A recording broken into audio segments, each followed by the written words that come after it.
In front of me, I have the newest member of the LG family, the LG V20. The LG V10 passed my durability test last year with flying colors. It was probably one of the most durable phones of 2015. So let's find out if the LG V20 lives up to the same legacy.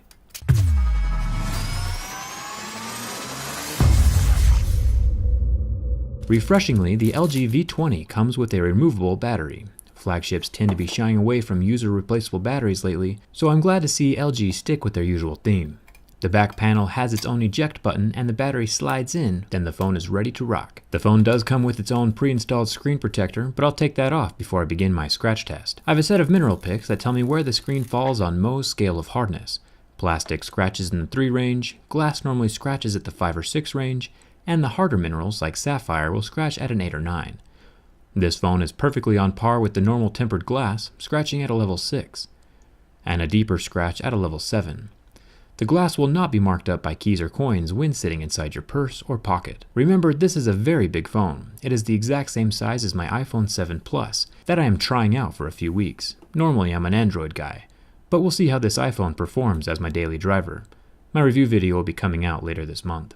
Back to the V20, the bottom and top sections of the phone are pure plastic.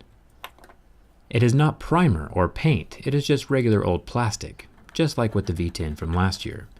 The speaker grill is metal, and all of the buttons are metal as well, so at least those have the premium feel to them.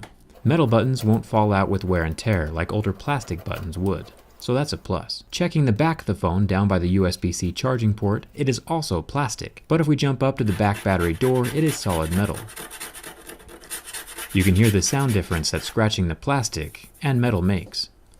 Let's mosey on up to the fingerprint scanner. It also has a little protective film over the top to protect it from scratching. I'll remove this and, well, scratch it.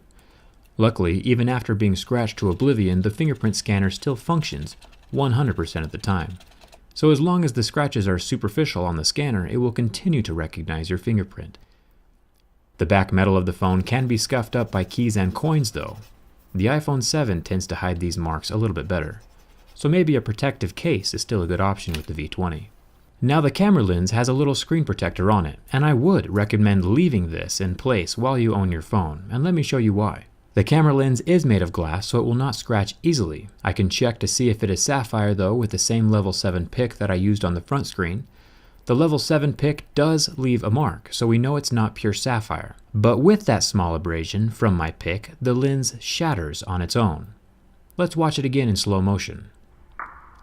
I foresee this being a problem down the road with the LG V20, since a small abrasion can weaken the glass considerably. I recommend leaving that little screen protector over the camera lens because that'll keep the abrasions to a minimum, or even having a case with any kind of lip will help protect that large protruding camera lens out of the back, so that it's never rubbing up against anything, like it is inside of your pocket or when you set it on a table. The burn test. The LG V10 lasted about 6 seconds before the pixels went black and turned off. And the IPS LCD of the V20 lasted the exact same time. So let's give this magically recovering screen a thumbs up, and now you know that you'll have 6 seconds to save your phone screen if you drop it in a campfire, since that happens so often. The screen is cool to the touch within seconds.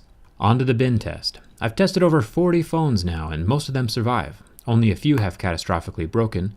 You can check out my Shelf of Shame playlist for those durability failures. The LG V10 passed with flying colors last year. This year, when bent from the back, the LG V20 flexes more than the V10 did, but it still does not break. So I'll flip it over and try bending from the other side. The back panel pops off, followed by the battery. But the phone still works when I turn it back on. Without the structural support from the back panel or the battery, the V20 flexes quite a bit, but it does not catastrophically snap, which is what we are looking for. While I don't recommend it, this phone is probably safe to sit on. It can handle the force of a gentle bend without giving up the ghost.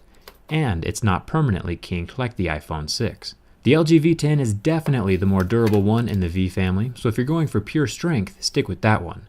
Those stainless steel rails were durable. But the LG V20 does pass my durability test. The biggest issue you will find with the LG V20 is scratching and shattering the camera lens, but any kind of case will add enough of a lip to keep it protected, and you can leave that protective film on as well, since it doesn't actually cover the camera part of the large lens. So it's not a deal breaker by any means. My Twitter followers tomorrow will know the results of the Google Pixel test, before the video goes live on YouTube, so head over to my Twitter at ZachsJerryRig to be one of the cool kids. If you enjoyed seeing this tech reviewed from the inside, hit that subscribe button. It is totally free and you'll be the first to know what a phone is made of before you buy it yourself.